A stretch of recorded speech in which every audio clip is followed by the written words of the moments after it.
Thank you. Thank you very much. Yeah, you know, it's interesting because Al's story is kind of like my own. When I first heard about this notion that there was some kind of a crazy, wacky thing out there that was related to the United Nations, 20 years ago, and was going to affect my backyard today, I said, well, that doesn't really make a whole lot of sense, so I paid little attention to it. But I am a business guy. I think you said that. In fact, one of the businesses I used to work for was a company called Paul Mitchell. Anybody ever heard of Paul Mitchell? We drove their sales to #1 in the world here in the Northeast region of the United States. And you know what they do at Paul Mitchell? They sell shampoo, yes. I don't know how I managed to accomplish that one, but we did all right.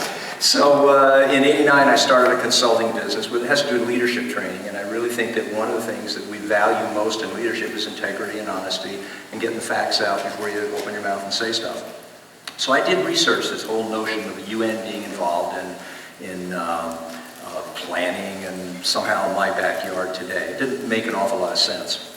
But I did some background work for about 6 months. And I dug into it and I came up with the material that I'm going to show you this evening. And the more I look at it, the more material I find out. So these are opinions that I've drawn from information that I've been able to come across, and I'm going to share them with you. And I hope that it'll cause you to go out and look a little bit further.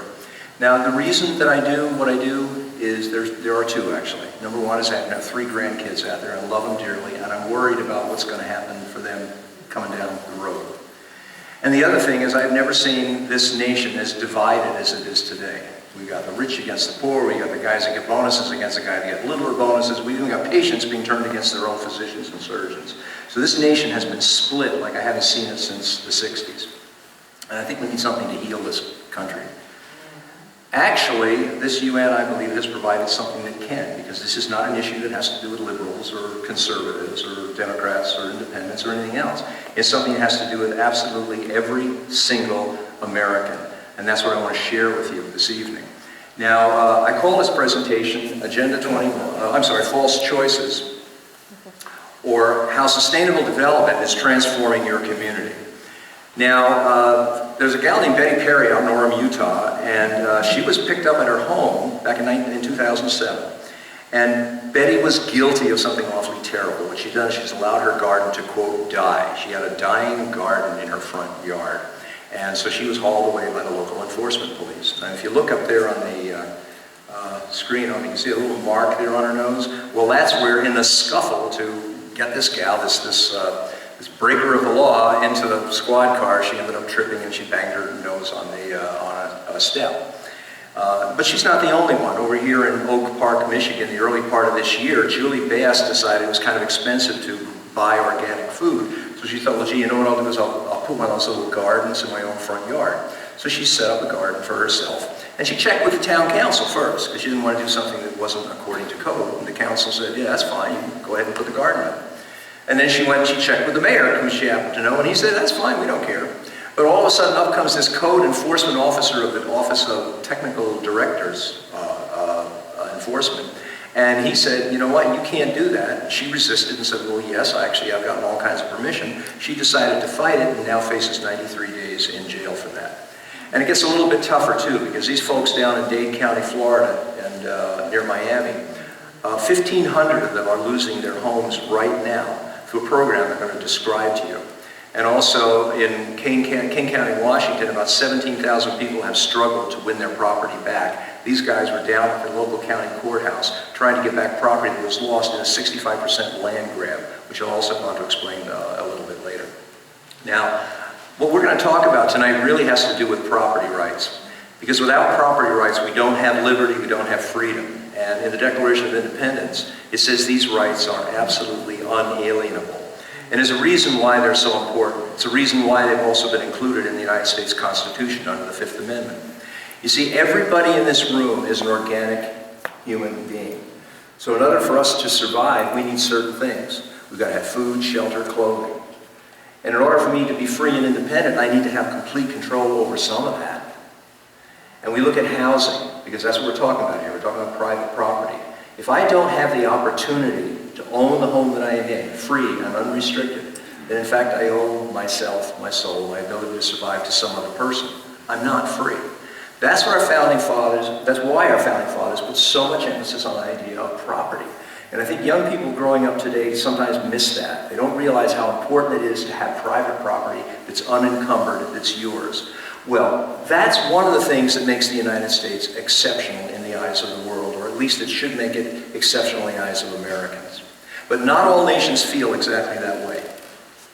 We're going to introduce you to two people right now. One's named Gro Brundtland, the other is Morris Strong. You see, back in 1983, the United Nations said, you know something, we need to do something about protecting the planet because we got bad stuff coming up. It looks like we might have some global warming coming up here. That was just beginning to be hinted at back in the mid-80s. IPCC report on that didn't come out until around 1988. They were worried about the environment and what we can do to protect that. So they asked for a report to be drawn up. And they went to Gro Brundtland to be one of the people who drew that report up. Because first of all, she was a pretty well-known gal. She had been voted Prime Minister of Norway 3 times in a row, so most folks like her. What you might not know about Gro is she's also happened to be the Vice President of the World Socialist Party. Now, there's nothing wrong with being a socialist. In fact, I have a supplier in my business who happens to be an out-and-out socialist, and we kind of have fun with that all the time. So it's not for me. But you do need to understand where Gro's coming from. Because if you're going to hire somebody to write a report for you, then you have to realize a little bit of that person's personality, desires, dreams, and wishes are going to make their way into that report. And that's kind of what happens with this stuff. You see, if you go to Gro's website here in the United States, it says, the World Socialist Party of the U.S. is part of a global socialist movement that believes capitalism cannot meet the needs of the majority of the people of the world, however progressive it might become. To meet these needs, capitalism must be replaced by socialism. So that's the mentality of the person that's writing this report for the United Nations. So you got to think, well, maybe that's going to seep into the report a little bit, or maybe she'll put this aside. I don't know. This is a kind of a passionate statement. Capitalism must be replaced by socialism. So she's one of the key players in defining this whole thing called sustainable development. There's another gentleman here called Morris Strong. Now, Morris is a former director of the United Nations Environmental Program, and she's also chairman of the World Wildlife Foundation. Now, that's pretty heady stuff. This is kind of a cool guy and somebody you want to get to know until you start to look into Morris's background. So I think you ought to jot his name down, do a Google search and check out Morris. He's a very well-known gentleman. By the time he was in his late 20s, he was already the head of Caltex. Caltex was a company that exploited Middle East oil around the world. He made all kinds of money from that. From there, he went on to about the early 70s and was the president of another company called Power Supply of Canada. So this guy was a wheeler and dealer by the time he was in his 30s.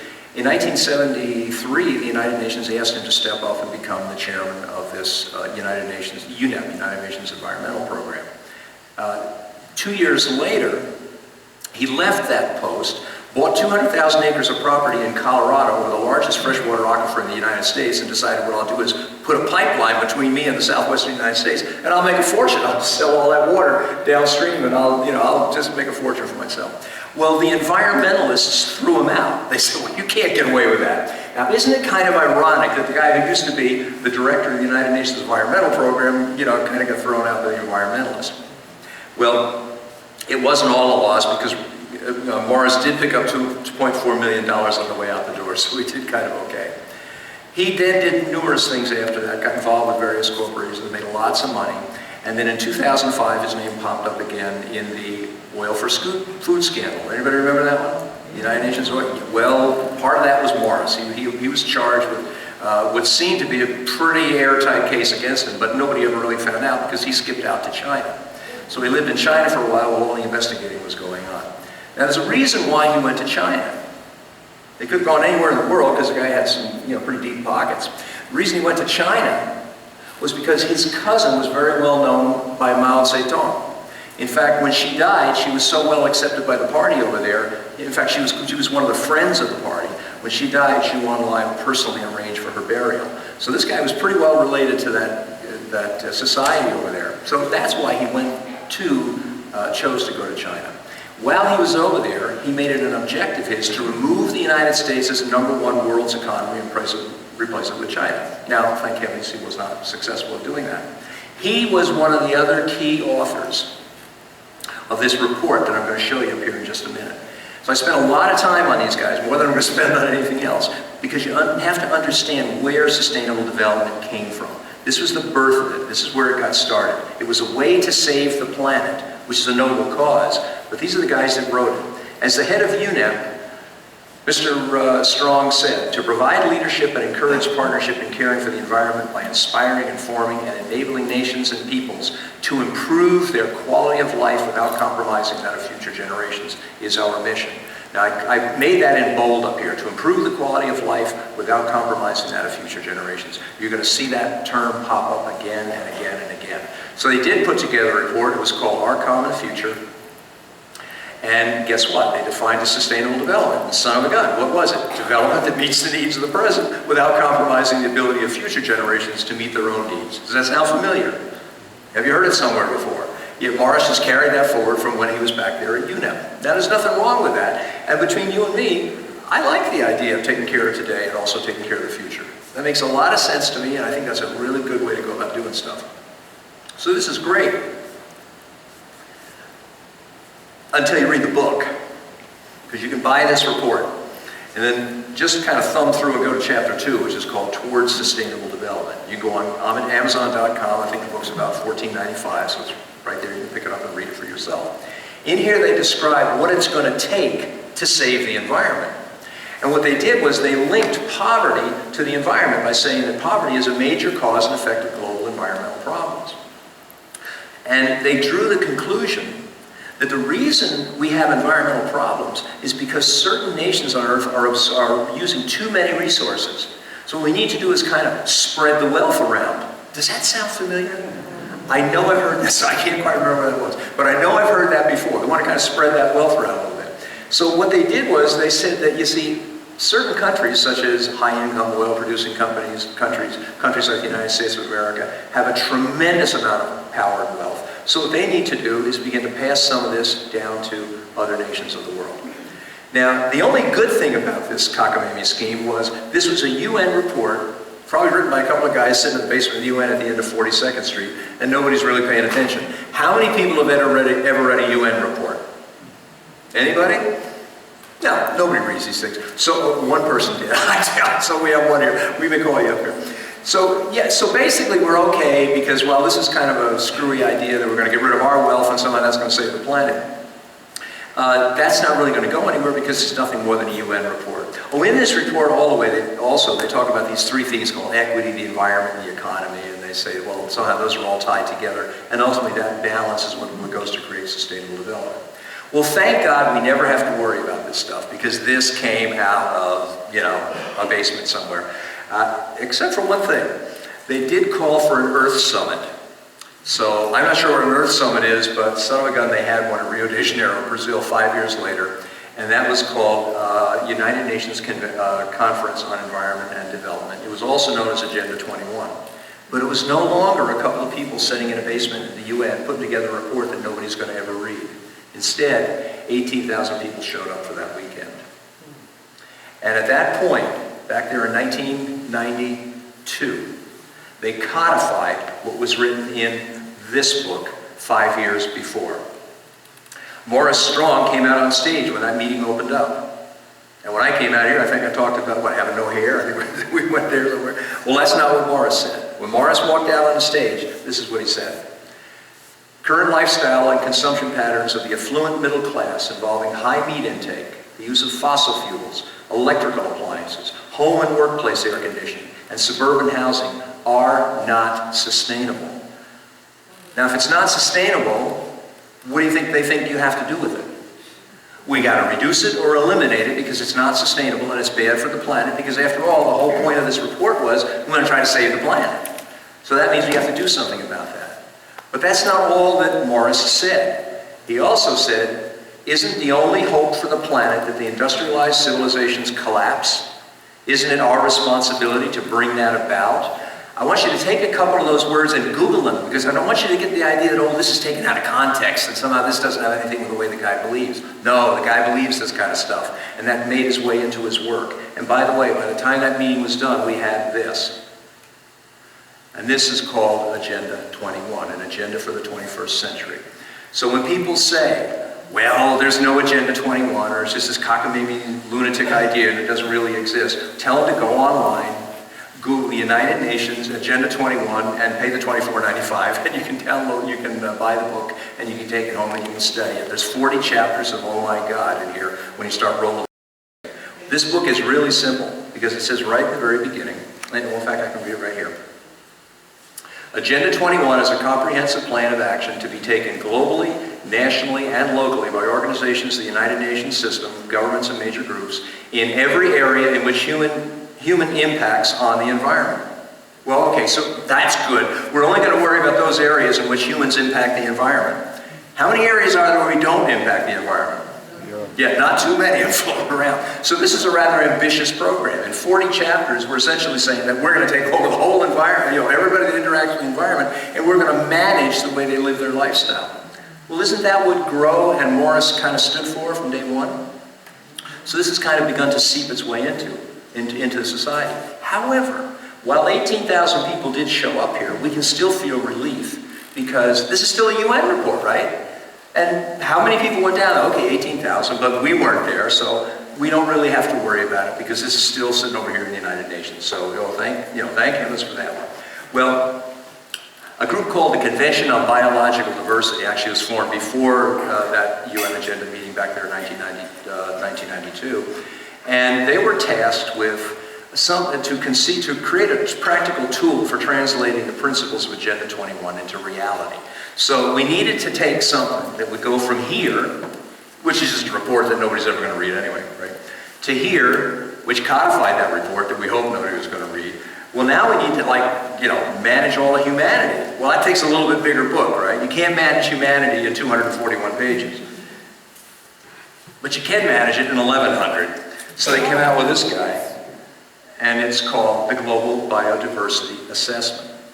And in this book, it defines exactly what the world will look like if all that stuff we just looked at ever actually comes into reality. Page by page, it defines what the United States has to look like, what other nations have to look like, what these biological regions are going to have to look like. It tells us, for instance, here what's unsustainable. Just as Morris said at the beginning of that meeting, we have certain unsustainable activities. This book goes on to elaborate. On page 337, it says that ski runs are unsustainable. 783, it says that fish ponds for the little koi and the goldfish in your backyard, they're unsustainable and something has to be done to begin to eliminate those. Pastures are unsustainable. Page 970, got any golfers in here? A lot of those golf courses are going to go by the wayside. Macadam roads, highways, tar highways, concrete, impervious structures that we drive on are unsustainable. Therefore, we have to begin to reduce, if not eliminate, these things in many parts of the United States. Dams are unsustainable. Have you noticed how dams have been starting to disappear? Now, you'll go through the newspaper, just check over the past 12 months and see how many dams have been taken down. There always seems to be a good reason to do it, and maybe it doesn't have anything to do with this. It's very possible it doesn't. But there's a lot of kind of neat coincidences going on here, so I would look into that. Dams are unsustainable. Straightening in riverbeds. So if a river naturally wended this way, and we straightened it out for something that's going to benefit humankind, according to page 755 in here, that's an unsustainable activity and has to cease. Our legal system is unsustainable because it does not represent the rights of plants and animals and vegetables and that rock in the backyard that I'm trying to get away because it's too big. That's on page 763. And also, private property is unsustainable. And that's an easy one. It's a good reason for that. We talked about being able to necessarily have to transfer wealth. Well, what's much of America's wealth involved in? You have any idea?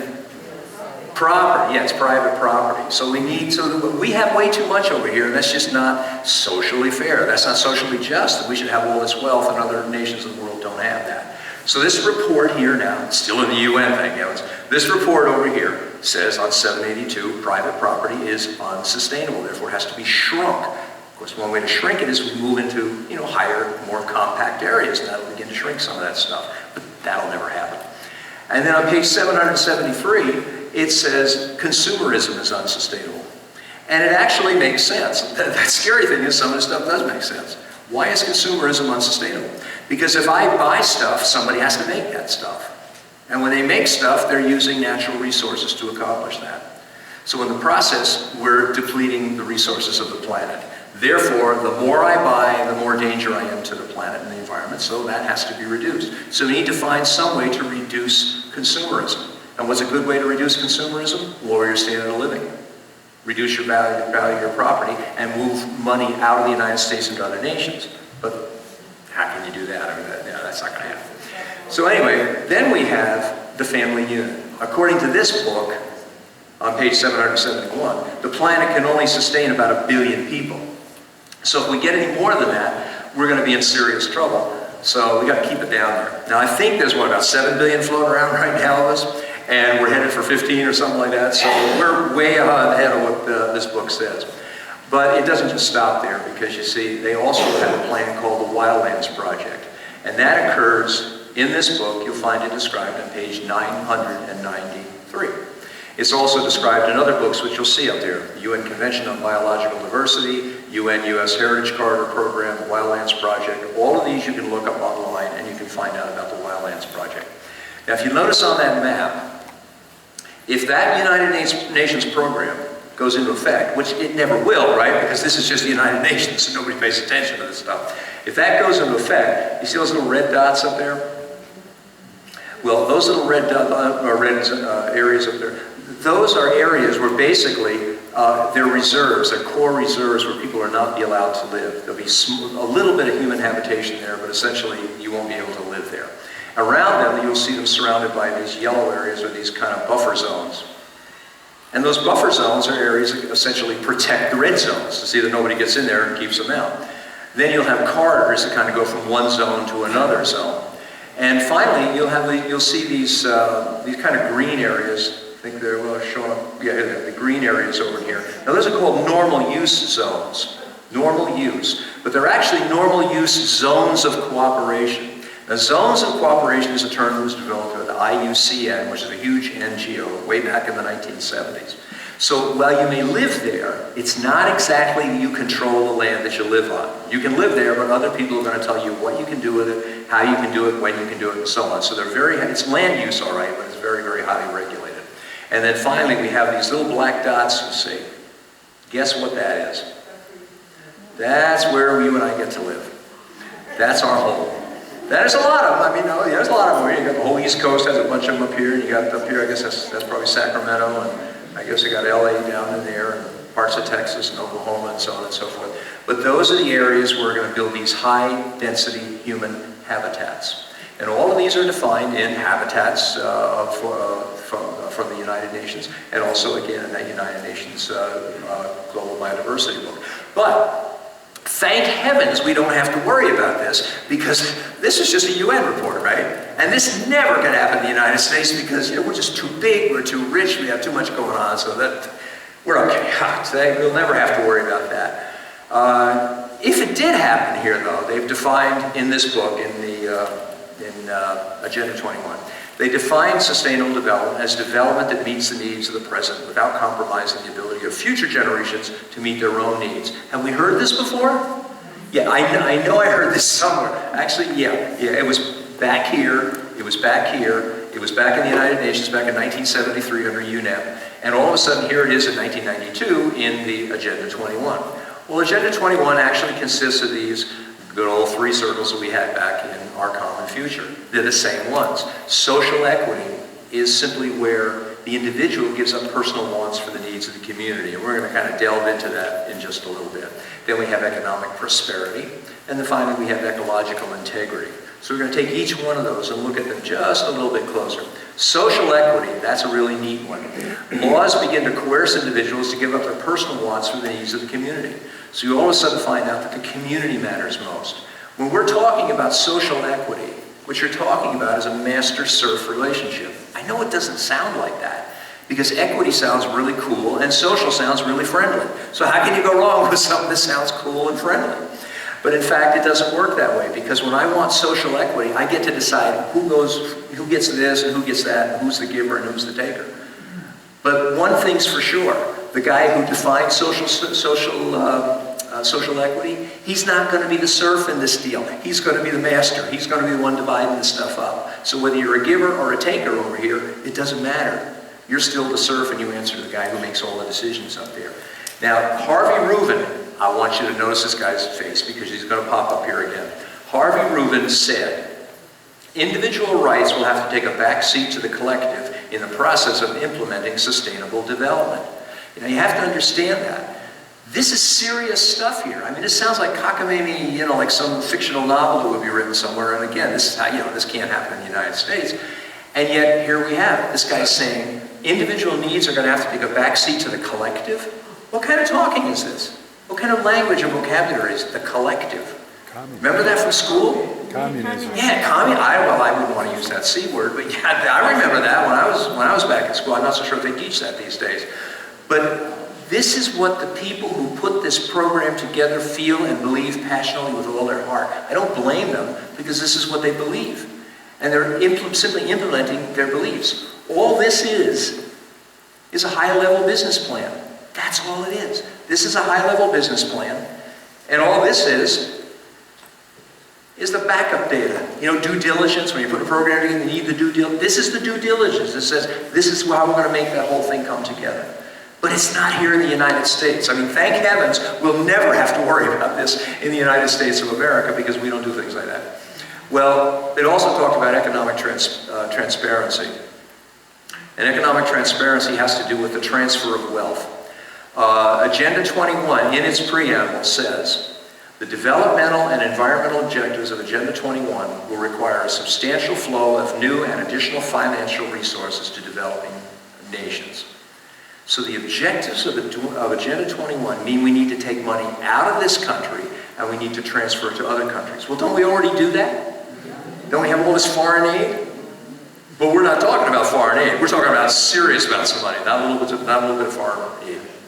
The Rio Declaration on Environment in Article 8 says equity will be achieved through implementation of the international economic order and through transfers of resources to developing countries. This is not nice sounding stuff here, guys. They're now telling you, as a citizen of the United States of America, what it is that you're going to have to do. Who's they? The people who wrote these books, the people who put that together, and the people who drew up a plan that I'm going to show you. Because we've done the high-level plan. We did the due diligence and the background work. Well, somehow we have to turn that into an action plan to make it actually function. Well, so there's another piece to economic prosperity. So it's not economic prosperity for you and me, it's for the guys that get our money over there. That's where that was coming in. But the other piece is public-private partnerships. Now these are really neat. I love public-private partnerships. They're kind of cool because you get all kinds of tax breaks. There's limited liabilities. You get easy federal access to money. You get monopolies, subsidies, large contracts. I mean, it's really the coolest thing going. And we've all heard of public-private partnerships.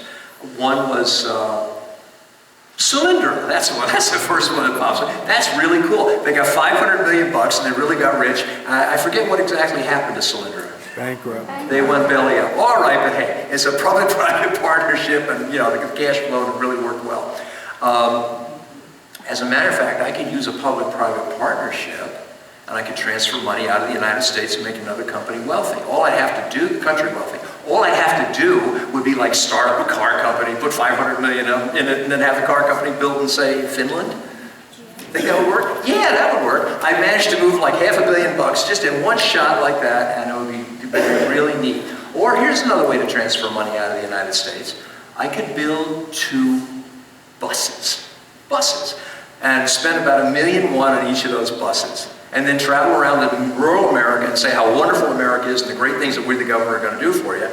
And then I can have the buses built where? Canada! Oh, son of a gun, I love it. So there we go. I just took $2.2 million, shoved it right out of the United States of America, and I got it into Canada. Now, in all truthfulness, all of the bus parts didn't come from Canada. Some of them did come from the United States, but the bulk of the money was shifted overseas. That's how you, if you wanted to be guilty of chicanery, if you really wanted to do something like that, that's how you transfer wealth out of the United States. It's really very simple. Here's another way I could do it. Suppose I had some kind of an oil disaster, which would never happen, and then I decide, well, what I'm going to do is shut down all the oil drilling in the Gulf of Mexico, which probably wouldn't happen. And then I went to Brazil and I said, hey, you're an oil-producing nation. How about if I guarantee you $3 billion worth of loans to build an oil rig that goes deeper than the one that blew up? And then I give it to an oil company that had the largest deep-water oil rig explosion ever in the history of the world. Well, of course, that would never happen. Never. And what if I then went to that Brazil and I said, you know what? we're not only going to let you drill in the Gulf of Mexico, we want to be your best customer to buy that oil right back. Would that transfer money out of the United States?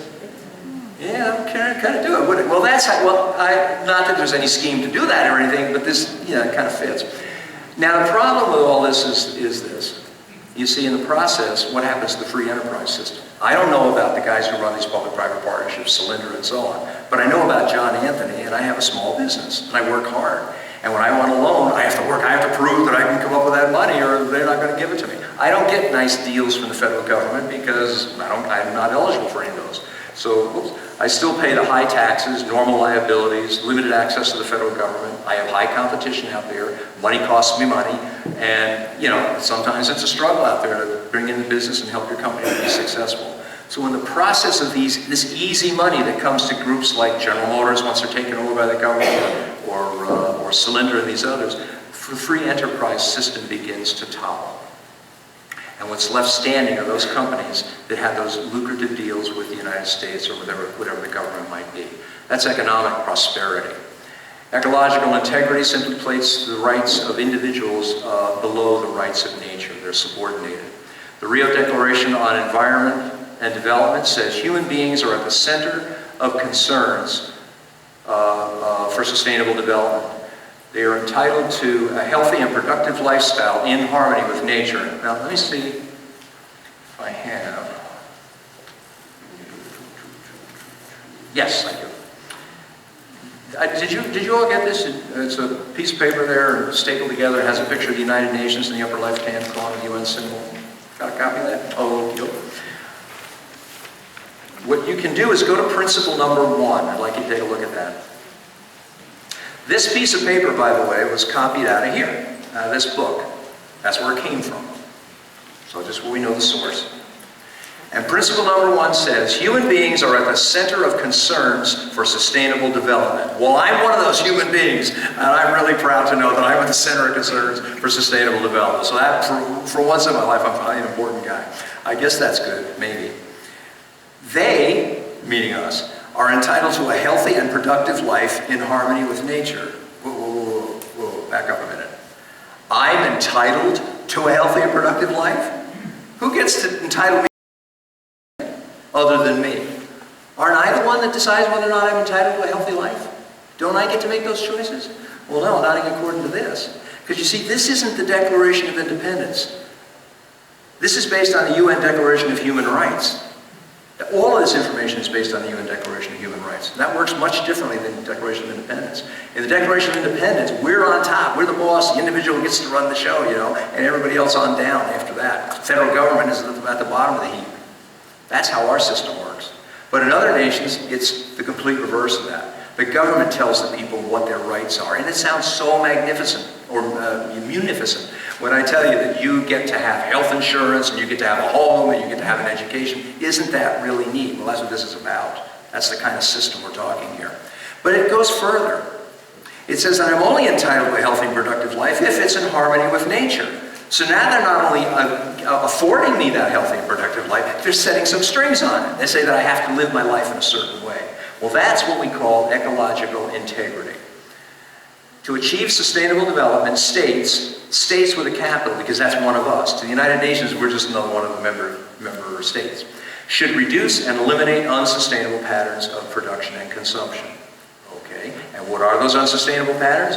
We just looked at some of them over here, and there's an awful lot more of them. Are we getting the picture here? If this planet is to survive, according to this group, then these things need to stop. Well, thank heavens this isn't here in the United States. And there's a reason why many people here have never heard the term Agenda 21. A lot of people, if you go and you mention Agenda 20, they're going to say, oh, this is like crazy, this is lunacy, there is no such thing as Agenda 21. Well, here's the reason why a lot of people never heard of it. J. Gary Lawrence is actually a very renowned planner, and he works for Arup Consulting. He was also an advisor to the President's Council on Sustainable Development. We'll go into that a little more in just a moment. And J. Gary Lawrence said this: participating in a UN-advocated planning process would very likely bring out many who would actively work to defeat any elected official undertaking local Agenda 21. Okay. So we will call our process something else, such as comprehensive planning, growth management, or smart growth. And indeed they have. Smart growth, smart streets, visiting projects, open spaces, walkable communities. All of these are terms that you'll hear used throughout Agenda 21. Now, here's what you need to understand. This is where it gets a little bit tricky here. There's nothing wrong with the concept of smart growth. There's nothing wrong with having a visioning process. There's nothing wrong with having an open space or a community that's environmentally sound and safe. There's nothing wrong with sustainability. These are all really good ideas. In fact, these ideas have been around since the 70s, if not before. This is good stuff.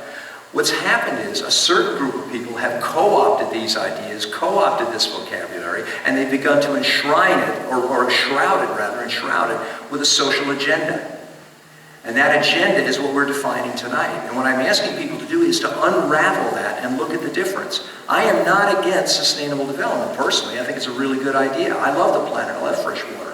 I want to know I'm breathing clean air, and I want to take care of the planet and the trees.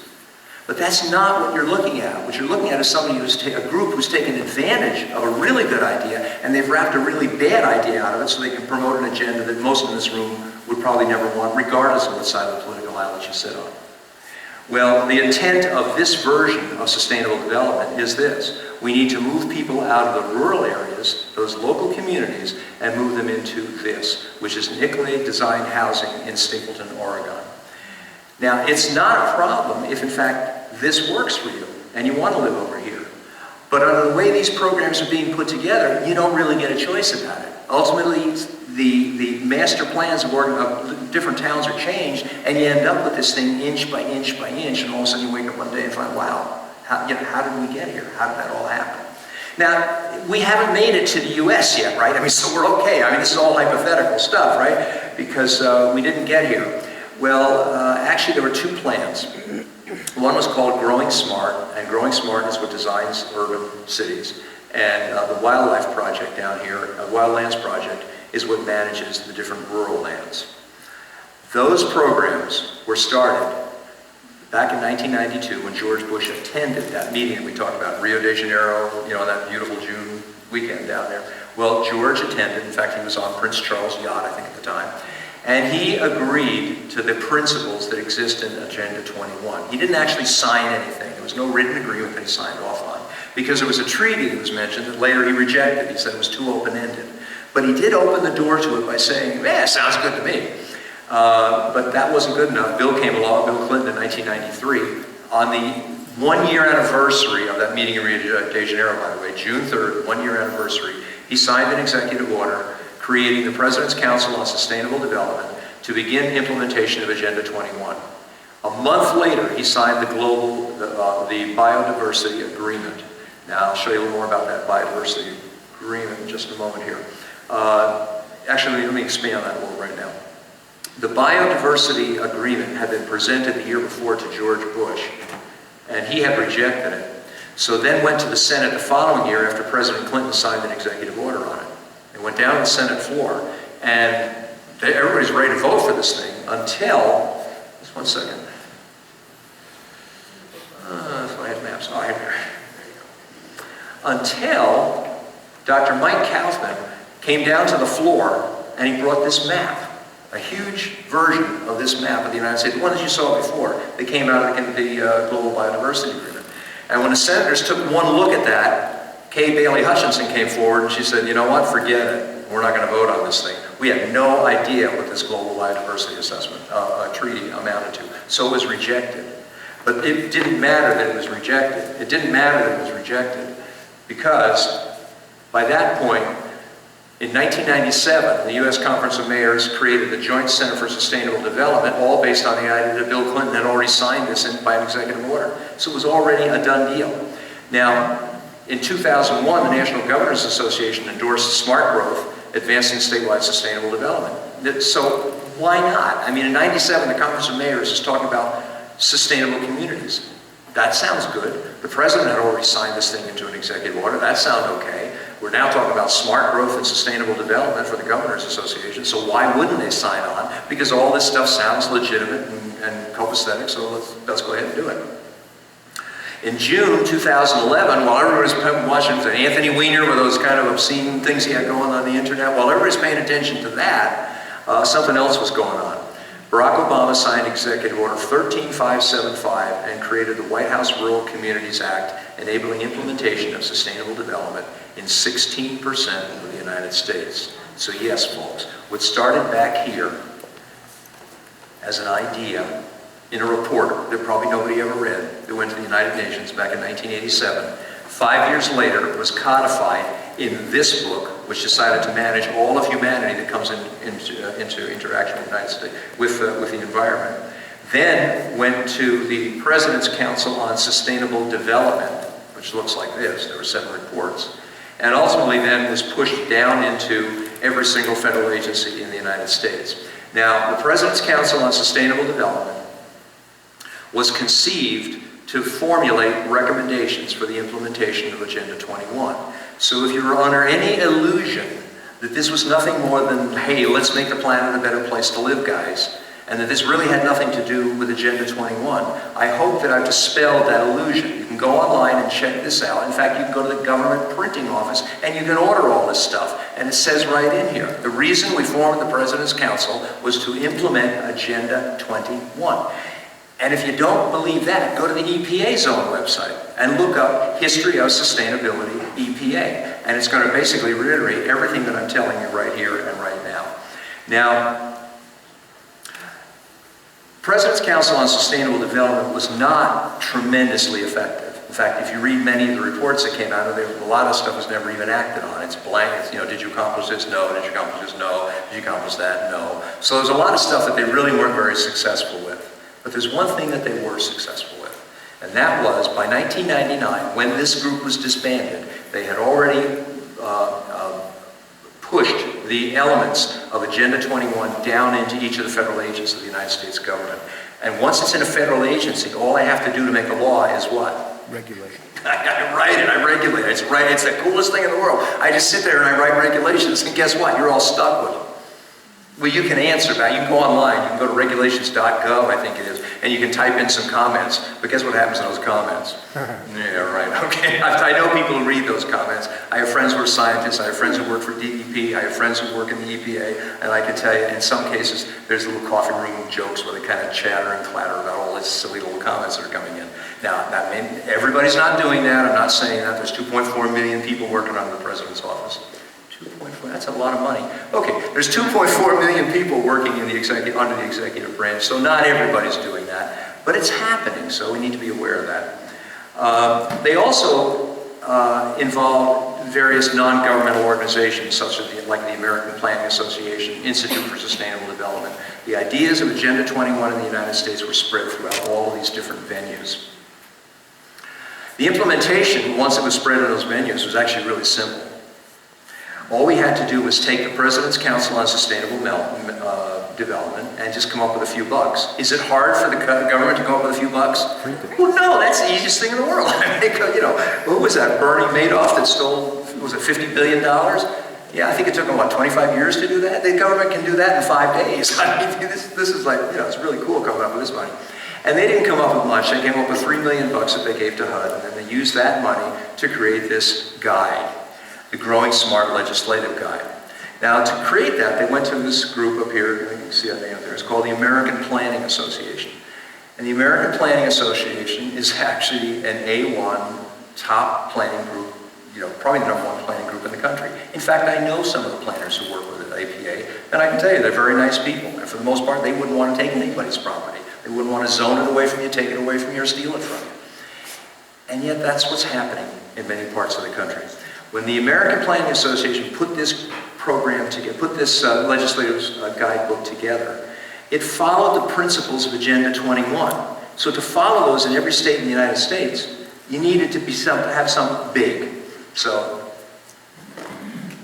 this is what we came up with, the Legislative Smart Guide. This is the legislative guidebook to growing smart. But you see, this isn't enough, because when you're going to run the whole country using various programs like this, you need a couple of them. So we got another one here. This is how I get my workout. I gave up working out. I just lift these up every night. So they put two of these together, and through these different guides, which are just, just guidebooks, they're legislative guidebooks. They show you what the laws are in your area and what it takes to regulate the area and what you have to watch out for. But all in ways that enable us to follow the precepts of Agenda 21, which are move people out of the rural lands, move them into these high-density urban developments, and ultimately begin to, it's like a tablecloth trick, ultimately you begin to create this wildlands project. That's all I have to do. And the other thing is, remember, we need to get rid of cars and stuff like that, so that's part of this too. These programs, many of them, find ways to create smart streets. You know what a smart street is? It's a skinny street, that's all. It's this tiny little street that's too small to get a car down. So that leaves me with a bicycle. It's really cool. So that's part of the process that goes into this. Now, let's look at some of the groups that actually are implementing some of these ideas. Many of them have to do with non-governmental organizations, such as the Worldwide Fund for Nature, World Resources Institute, the IUCN, which I mentioned before. Remember we talked about zones of cooperation, good zones of peaceful cooperation? Well, the IUCN came up with that one. Now these guys are probably the largest non-governmental organizations in the world. It's very possible you never heard of any of them, but you have heard of these ones. Sierra Club, Audubon Society, Nature Conservancy, National Wildlife Federation. Now, not for 1 minute am I suggesting that these people don't do some very good work. They do good work, they do important work, and there are certain lands and territories that need to be protected, particularly for historic value, and areas that need to be preserved for the value to the environment as well as our historical heritage. So these outfits do some really good work. I'm not saying that they don't. But what I am saying is that they're also supporting this Agenda 21 stuff. Not the sustainable development that's a good one that we all want, but the sustainable development that's enshrouded in this political agenda. One of the groups that supports that is a group called ICLEI. Now, ICLEI actually preceded the Rio Conference in 1992. They actually wrote much of the material that went into Agenda 21. Therefore, ICLEI has the task of mobilizing and supporting local agenda worldwide, and that's written in the foreword to this. You can, there we go. You can go online, by the way, and I think you can download this book. I'm not sure you can purchase it, but you can absolutely download all chapters of this book, and you can go through it page by page and see. It talks about implementation of Agenda 21. It talks about redoing the social order throughout the world. It talks about protecting the planet by transferring wealth out of one nation into another, and it provides a local planning guide to go about doing it. And we've also decided we're not going to tell anybody what Local Agenda 21 is because that might scare people away, so we'll call it smart growth or growth management or something else. Well, ICLEI now has accelerated their activities. They're growing sustainability at a rapid pace. And the interesting thing to understand about ICLEI is it's not that these are all a bunch of bad guys. They're not. ICLEI's been around a long time, and essentially they implement, environmental programs on a local level. And there's nothing wrong with doing that, and they've done a fine job of it. But all of a sudden, when this little report came here that suddenly turned into action plans that are taking place across the United States, they were at the forefront of it. So now, good intentions or bad intentions, they're part of a group that's fundamentally promoting something that's not for the best interest of private property owners in the United States in many and often in most cases. They operate in over 600 different cities in the United States of America. I'm not going to run through all of those. But they operate in over 600 communities throughout the United States of America. And essentially they get in there by selling software. It's really cool. They sell this carbon dioxide quantification or greenhouse gas quantification software, and that opens a doorway up to the city, and they say, look at how we're going to help you get rid of those evil greenhouse gases. Now, in June of 2011, we said that President Obama signed Executive Order 13575. That gave the federal government authority over, and this is a quote from the document itself, authority over food, fiber, and energy for 16% of the United States of America. It provides 25 government agencies the power to leverage federal investments in rural areas to increase the impact of federal dollars. Now, let's just look at, there's our buddy up here. Okay. It leverages federal investments. Leverages federal investments. What's a federal investment? I didn't realize they invested money. What's a federal investment? That's my money going into another bankrupt car company. That's what a federal investment is. That's the cash that I work so hard for each day that I then have to, I'm in business, so on January 15th, we have to write those checks out and make sure they're all there. So you guys who know how that works. So yeah, that's my money they're leveraging. Frankly, I'd rather leverage my own, but okay, but this is for a good cause. It's to increase the impact of federal dollars. Wait a minute, where'd the federal dollars come from? Well, that came out of the other pocket, right? Like a 4 pockets. All right, I'm still okay here. So I took it out of the other pocket, yeah. So we're going to leverage the money they took from me with more money that they're going to take from me. So I guess that's okay, because after all, what we're going to do is improve the quality of life in rural America. So suddenly the government is going to improve the quality of life in rural America. Well, that sounds pretty good. How are you going to do that? Well, the executive order tells us how we're going to do that. It's going to act through all government agencies to coordinate federal engagement with agricultural organizations, small businesses, educational institutions, healthcare providers, telecommunication services, research institute, law enforcement, healthcare providers, state governments, healthcare providers, local governments, healthcare providers. That's funny. You know what? If you go back to this, and you read through here, guess what? There's a whole chapter on healthcare in here. And it says that everybody in the world, only those that interact with the environment, the rest of them are okay. But everybody in the world has to be covered by healthcare. We've got to have healthcare. And you know, son of a gun, we have healthcare here, and that's a good thing. Now, I'm not saying that necessarily has anything to do with this. It might just be a coincidence. But it's a good thing to know that now we have healthcare, and hopefully, or supposedly, everybody in the United States is going to be covered by that. Healthcare was part of this program. Effectively, by signing that executive order, the President of the United States took control of the food production, the land use, and effectively installed a de facto cap-and-trade program for 16% of the United States of America. Now, how does sustainable development get into my community? We're not going to get into the real deep weeds of this thing. We're going to just give you kind of an overview. Usually, some kind of a group gets involved in your local community and they say we need to make some changes here. It may be a non-governmental organization, it might be something like ICLEI, it might be someone else, it might be a different organization that comes in there. But they'll come in and usually they'll begin to identify stakeholders. But the stakeholders aren't what you and I think of when we think of stakeholders in these situations that I'm talking about.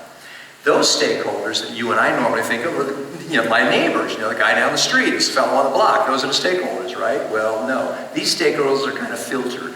They're the ones that buy into the plans. They like the idea of this whole Agenda 21, even if they don't even know what the name is. Because by the time it gets down to your community, most people who are implementing Agenda 21 have no idea that that's what they're doing. They're just like, in most cases, young kids trying to do a good job, and they think they're saving the planet. And they're not seeing the overall picture. And the reason they're not seeing the overall picture, let me do a little aside here, there's 2 reasons. Number one is the language has been changed. The vocabulary has been shifted so many times that nobody can keep up with what's the good stuff and what's the bad stuff. And the other part is that we're operating at a ground level. All we're worried about is how do I take care of this zone in this town tomorrow afternoon, and that's it. What we're doing now is we're flying up to 30,000 feet and we're looking down at the whole thing. And when you look up there, whoa, theory of relativity, is this relatively different when you take a look at what's going on here. So these stakeholders get together, and usually the planner or whoever it was has a problem. They come into your community and they say there's a problem. And the problem usually is one of the following. You've got a transportation crunch problem here. You've got a population problem. Do you realize that the population continues to grow at the rate that it is right now? Oh my God, by the year 2020, they're not going to be able to move any more people in this town. They do this in New Jersey all the time. Every town they go into, or most of them, the population is exploding. I checked the migration map the other day. In New Jersey, we lost 331,000 people who grabbed $14 billion on their way out the door in the last 10 years. So no, that's not a population explosion going on. They're going the other way. We need to do something to bring them back into our community. Well, then they'll run a survey, and I'm going to show you one of these surveys. These are the neatest thing you've ever seen. Finally, when the survey is done, they're going to have more stakeholders come in, and then they have a visioning meeting. We'll talk about that visioning meeting a little bit. And then it gets to implementation. I don't put an arrow there. And there's a good reason why there's no arrow in the implementation phase. Because by the time you get to the point where they're implementing it, it's kind of late for you to do anything about this. You need to preempt this and get ahead of the game. Now, here's a sample of one of those surveys, and this was done up in Carver, Massachusetts. This is Plymouth Rock. This is founding of the United States of America, first foot ashore here from the Mayflower. Well, they sent out this survey, and it was about 20-some pages long, so I just took this one page. And I want you to look at the questions. You ever heard of loaded dice? Well, these are loaded dice here.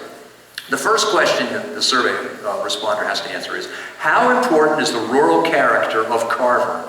Well, what are you going to say? It's not? I don't care? Of course you're going to say it's very important. You might say somewhat important. Or you could just, draw a blank and not answer anything, in which case the whole answer is toss, so it doesn't matter.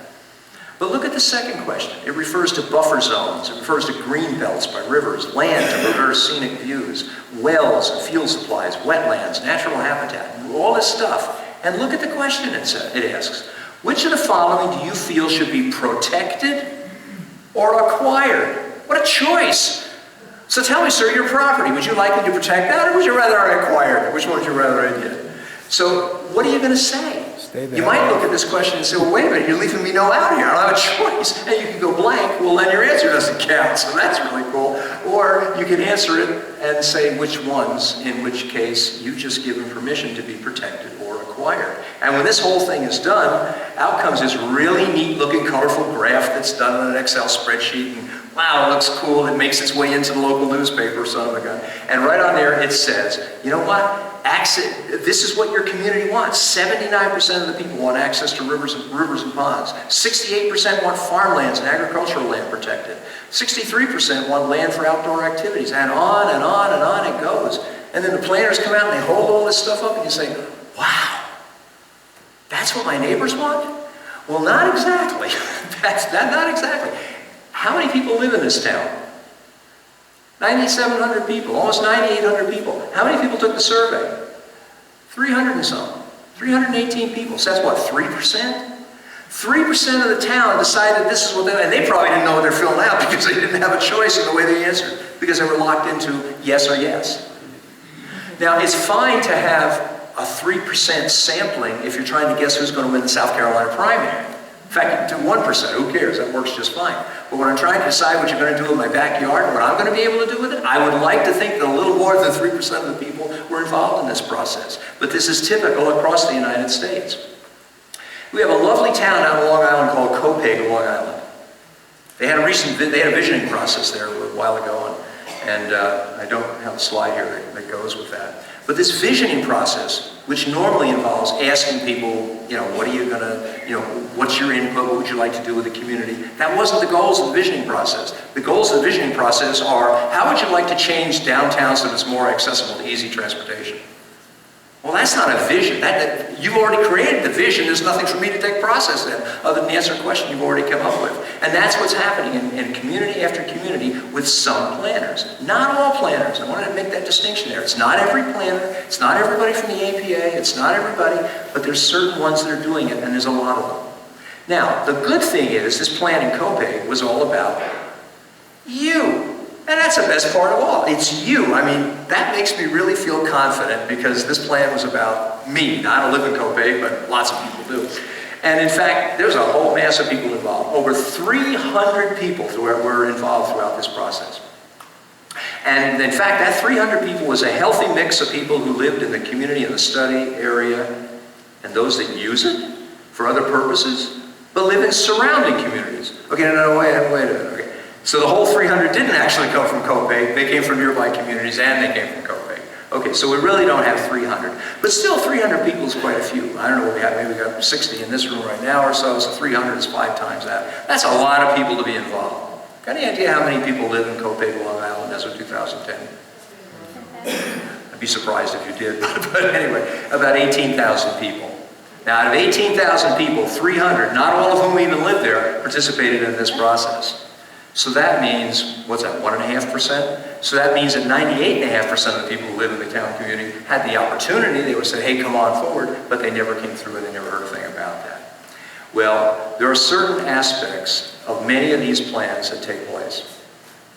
And you need to understand what some of this stuff is, and that will explain why people are losing property. It'll explain why those 1,500 folks down in Dade County, Florida, are afraid now that their property is going to be taken away from them. And this is called the precautionary principle. Now, the precautionary principle, by the way, is in this Agenda 21 book. In fact, it's right in here. If you scroll ahead on this sheet of paper, go to Principle 15. It's on page 2. And I'm going to show you something. In order to protect the environment, the precautionary approach should be widely applied by states according to their abilities. Where there are threats of serious or irreversible damage, lack of full scientific certainty shall not be used as a reason for postponing cost-effective measures to prevent environmental degradation. So, even when full scientific certainty about cause and effect is not available, we get to make these changes anyway. Do you understand the implications of that? Keystone. I don't have to prove it, I just have to suspect it, and that enables me to go ahead and take action. That's how those 1,500 people in Florida got in such trouble with their property. Because the local authority down there, Durham, Department of Environmental Resource Management, declared that they were living on a wetland.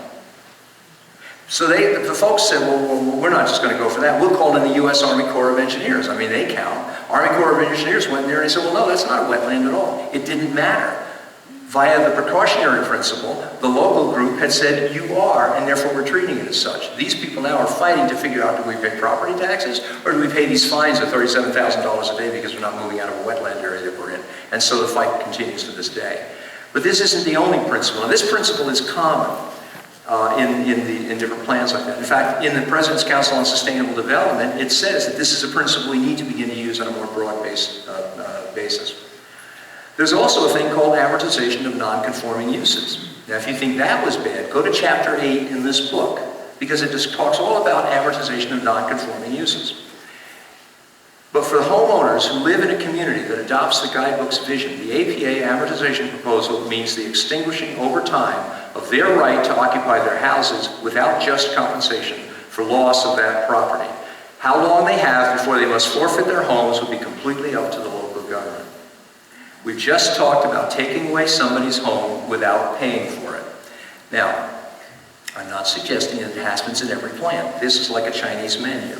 You know, you can pick from column one, two from column B, and so on and so forth. And a lot of plans will never have anything like this. A lot of planners never even heard of this stuff. But a lot of planners have heard of this stuff. And that's where the danger comes in. We need to be protected on all counts to see what's happening. We're now telling you that we can use this system to take your property away from you, as if you don't live up to the codes that are there. And it's up to the local government to decide when we're going to take your home from you. Now, you might have a smart local town councilor or a smart mayor or smart folks, and they say, well, you know what, we're not going to get into anything like that. We'll just kind of, we'll skip by that one because that's going to hurt our people. Okay. You can get stuck with it anyway, and here's why. All we have to do is take your local plan and roll it up into a regional plan and put that in the regional plan, and guess what? You got stuck with the whole thing. And that's exactly what's happening in different counties across the United States. That's happening in Chattanooga, Tennessee, where they rolled up 16 counties. Actually, it's in 3 states now, 16 counties in 3 states. They're just rolling them up into one plan. Now, while not all planners work this way, let me tell you what's going on down there. Even though there's 16 counties with 1 million people involved in that, what happened is they took, if they're running a planning meeting, they advertise it in one newspaper in one town.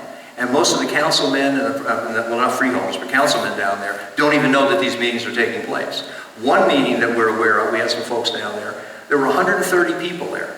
Of the 130 people, 10 of them were actually community members. The rest were stakeholders that actually had a vested interest in seeing this community being built because they were in a part of the public-private partnership. Again, I'm not saying this is happening in every single one across the United States, but enough to be worried. That plan that we just showed you here about this amortization of non-conforming principles occurs here out in King County, Washington, where they have a policy framework for adopting the precautionary principle. So I suggest that you can download this. This is real stuff. This isn't just a hypothetical idea that I'm talking about that appears in a book somewhere. This is happening in various communities across the United States of America. Now, if I came into your town and I said, or your country, and I said, look, this is what I want to do to the United States, you'd throw me out. You say, well, get out of here. I'm never going to allow anything like that to happen. On the other hand, what if I went in there with 2,000 different non-governmental organizations and thousands of planners who have no idea what they're doing other than the fact they're trying to help the planet and save it, and I implemented the proposals that are in that program, here and here and here and here, in this town, and this town, and this town, and on and on and on. And I did that for 15, 20, 25 years. You think I can end up with this? As easy as pie, I can end up with this. And that's what's happening all across the United States, and it's why I'm making people aware of this. Well, Placing property rights at risks, grants, are through grants and conservation easements. One way that people lose their rights is through grants, because with grants there are strings attached. In those grants, like if you take HUD grants, for instance this, you take a HUD grant. In here you'll find clauses that tell you exactly what your livable community is going to look like. And you're obligating the community to live up to that. And it bypasses your local zoning laws, it bypasses what your mayor had to say, it bypasses what the town council had to say, because you signed a grant with the government, you agreed to do that. Now in some cases this is in agreements, and nobody pays attention to them and they don't enforce them. I've talked to mayors of towns who had no idea that any of this stuff was in here. So we started strumming, going through this thing, oh my God, it's there. Yeah, but nobody's enforcing it. Well, you know how that works? Nobody enforces it until they do. And that's what we're worried about, is the day that they do. And if nobody's going to enforce it, then why in the world do you have it in here? But it defines all that stuff. So grants is one thing, and conservation, and again, let me be fair here. There are good grants out there. I have a friend of mine who lives in Pennsylvania who put together 11 different communities. It took her about 4 years to do it. They put open spaces in there. They have natural habitats that they protected in there. Nobody lost their rights. They took about $300,000 worth of grant money to help to do the study up front. There were no strings attached that they lost anything. So it's not like you can't have planning. You can have planning, and it can be done very successfully without losing anything. But you've got to read between the lines, and you've got to see what's going on. Another big one is conservation easements. Now, on the surface, conservation easements are a really cool deal, because all we do is the farmer, let's say a farmer or landowner owns some property, and they want to get some tax breaks on it. So a land trust comes in and says, well, here, we'll take over just the development rights to your land. You get to keep everything else. We just want the development rights. Well, what do you think happens when you give up your development rights? That's the whole McGill. If you can't develop it, you've given up almost everything. But some people don't mind that, because in turn they feel, well, hey, I'm going to be protected. My land isn't going to be developed, and nobody's going to put a high-rise up in the backyard, and I don't want to do anything with it anyway. So that's okay. So in some cases they work out very well. In some cases, conservation easements are quite benign. They run for 10 to 15 years. Everybody saves a little bit of money. Farmer, the landowner gets a few bucks in cash, and they're just fine. But you have to read the print, because in other cases, they're not so fine at all. What happens is you go into a mitigation bank, and that mitigation bank can trade the use of your property for the use of somebody else's property if there's been a degraded habitat somewhere. So you have to be cautious of these things. These are all ways that your property rights are placed at risk. Throughout these programs promoted by Agenda 21, the community vision is predetermined. The plans are all lined up ahead of time, and between Agenda 21, the President's Council on Sustainable Development, and guidebooks like the legislative guidebook, it's not the only one out there, there's plenty like it. We know, in many cases, the folks that we're talking about know ahead of time what's going to take place. Now, Dade County, Florida, we talked about how they're losing their property. Those folks, if they wanted to try to get it back, would have a heck of a pickle, because remember this guy's face? Remember this guy? Yeah, well, this guy, Harvey Rubin, is the clerk of the court. He's also a member of the Ickley Advisory Group. So it's going to be very difficult for these people to go through the legal system and get any kind of help. There's also a matter that we're influencing on children. Before we get into that, I want to talk about something real quickly. I was just talking the other night about it, and that's a strategic plan for New Jersey. There's a strategic development plan that New Jersey has. And I think this affords some great opportunities, because I've met with the people who put this plan together. And I can tell you, there's no way in the world that they want the strategic development plan to take anybody's property. They don't. In fact, they're working together with several groups here in New Jersey to try to put wording and protective wording in that development plan that will actually make it so that you're not going to lose your property. So I think it's really important to know the good guys from the bad guys. There are some questionable things in the plan that have to be looked at, but overall, this is done through a state agency which actually is trying to do the right thing. And I tell you that from a first-hand basis, because I've spoken to the planners, I've spoken to the authors, I've spoken to the guy who's running the plan over there. So you need to know the good guys from the bad guys when you get involved with this stuff. Now, I want to go through influencing our children, because this is so critical. The goal of the United Nations is to implement Agenda 21 in our communities, but they took two approaches. One had to do with education, and the other had to do with the community. And in the educational end of it, here's what they did. They created a sustainable development program. A sustainable development program that would be taught between kindergarten and 12th grade. This educational effort will encourage changes in behavior that will create a more sustainable future in terms of environmental integrity, economic viability, and a just society for the future. Does this sound reminiscent of Agenda 21? Yeah, it's the whole package in there. But look at that first sentence. It will encourage changes in behavior. How many people here sent their kids to school to have their behavior changed? Anybody? Isn't that what we do at home? Isn't that what we get to do? But we're talking about changing people's behavior. That's kind of scary stuff. So when this program was put together, all it is, this Decade for Sustainable Development, which is accepted by the Department of Education and encouraged to be taught in schools throughout the United States, is nothing more than the 40 chapters in that Agenda 21 book that we just looked at. It's all it is. It's just repeated.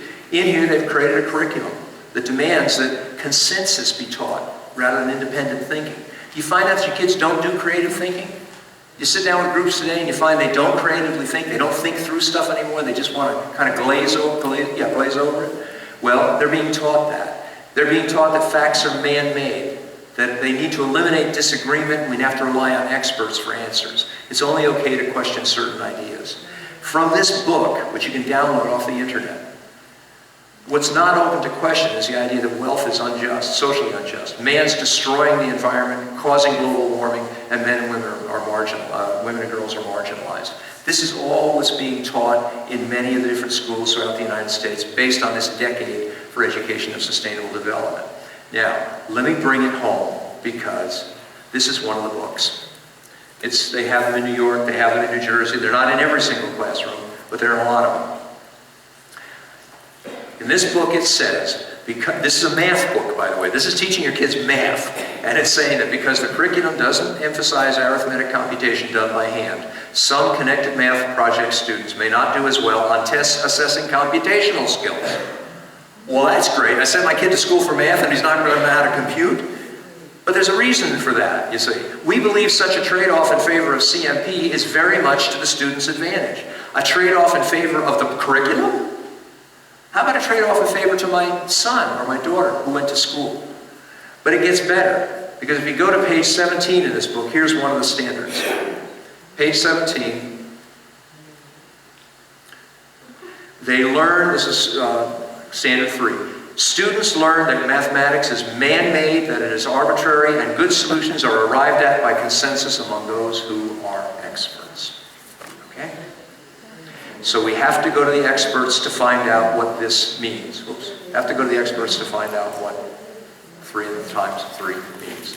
This is what children are being taught. This is why you go into school and you go into your pocketbook and you find that you're spending more and more money each year on education, but kids are coming back dumber and dumber. Now you might think that maybe this is just a crummy idea like new math and it didn't work. Well, this is the last one and I'm going to show you. This is it's Education for Sustainable Development Toolkit. You can download this off the internet. You can read this for yourself. Put by Rosalind McEwen. I don't want you to think I'm taking something out of context, so download the thing and read the statement in here. Generally, more highly educated people who have higher incomes consume more resources than poorly educated people who tend to have lower incomes. In this case, more education increases the threat to sustainability. You get it? You see the connection?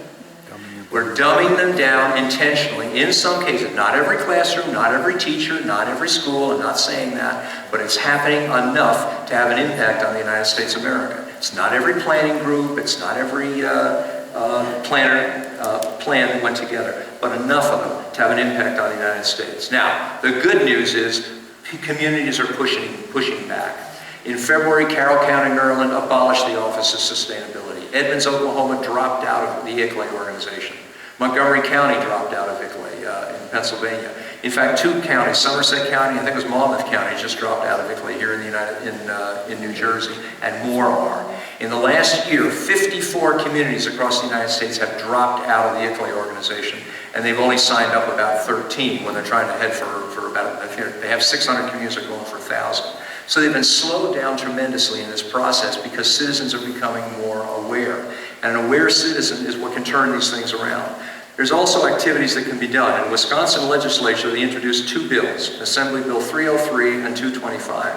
And what they do is allow citizens to repeal any of these plans that have been implemented that take away property rights. So you have a place to go in these states if these bills are passed. So we want to see more of these bills being passed here in various states throughout the United States, in various states in the country. And then in Bonner County, Idaho, they've established a property rights council to protect property rights from governmental activity. One of the things that the planners who did from the Planning Advocacy Bureau down in Trenton, New Jersey have done, is they're looking at this stuff right now. And they're saying maybe we need to find a way to protect the citizens of New Jersey. They're beginning to realize that there's something real here. So, you know, when you hear the state development plan, you don't want to just say, well, these are the enemy, and, you know, these are the bad guys, and everything's all dark and not good. There are some people out there that are willing to work with you, so we need to reach out to them, but we also need to keep them honest. And then in January, the RNC, the Republican National Committee, approved unanimously a resolution that exposes Agenda 21. And that's right here. I don't think I have a copy here, but you can go online now and you can download it. By next week, it'll be on RNC's website, and you'll be able to download it too. Everything that I'm talking about, unless somebody think that this is just kind of crazy stuff that John Anthony made up, it's all here, and you can all read it through the resolution that the RNC filled out. This is going to every single congressman, and it's going to every single candidate, Republican candidate that's running for the presidency. There's a lot that you can do. Learn more about Agenda 21. Don't take my word for any of this. Maybe I'm wrong. Maybe somehow I just screwed this all up and this is all wrong. That's possible. But if I did, check it out. I want to find out. Whoops, what happened? Next. Help. We'll do that. Oh, okay, that works. Challenge claims that we're losing open spaces. If somebody comes in and says you're losing open spaces, you're overpopulated, your community has too many cars going through there, then challenge it. Where'd you get that information from? I saw a statistic the other day that said we had to increase our urban areas because there was a survey that was done that said 64% of college students want to move to college, want to move into urban cities to live. So therefore we're going to change our whole urban development program. Well, all college kids want to move into cities. That's where the excitement is. That's where the action is. That's where the big money is. So they tend to move there. So that's not really reliable. So challenge some of these things. Contact public officials and show them. There's an online video for 14 minutes, kind of outlines and stuff. I'll show you where that is. Hand out the pamphlets available at didyouknowonline.com. So check this one out. Did you know? That's kind of easy to remember. And then the word online. And check that out, and you'll find some information that will be helpful to you. Go to planning meetings. I can't tell you how many planning meetings nobody shows up to. They got a community with 30,000 people, and 4 people are sitting in the planning meeting. Start a property rights council in your area. Property rights councils can be started. We can even put you in touch with the attorneys out in Idaho who have started the property rights councils. And these will protect citizens from bad legislature, from bad zoning. Now, again, I reiterate, very often this stuff is done innocently. People who are implementing this think that they're doing a good turn for the community, and they don't realize what they're doing. So what we want to do is be sure that we hold these people honest, and property rights councils will do that. In conclusion, our communities are in peril because a small group seeks to convince us that unless we surrender our property and freedoms, unless we subsume our individual rights to the good of the community, then our planet is not going to survive. That's not true. It's a false choice. Over 200 years, Americans have protected our planet, our nation, and our liberties.